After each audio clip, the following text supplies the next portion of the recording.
এই যে দেখতে পাচ্ছেন আপনারা, হাল সাল্লাইতা আলা সাইয়্যিদিনা মুহাম্মাদিনিল ইয়াউম।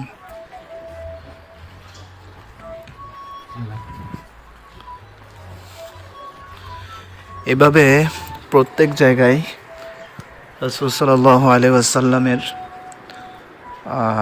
উপর দরুদ শরীফ আপনি পড়ছেন কিনা আজকে সেটা এই যে দেখেন।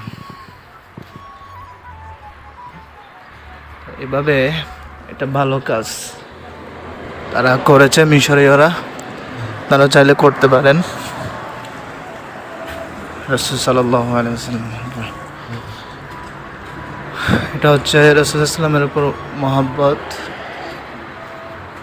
আর ভালোবাসা বহিঃপ্রকাশ। এরকম ভালো কাজের পাশে আমাদের থাকার তৌফিক দান করুন। এখানে এগুলা মিশরীয় খাবার।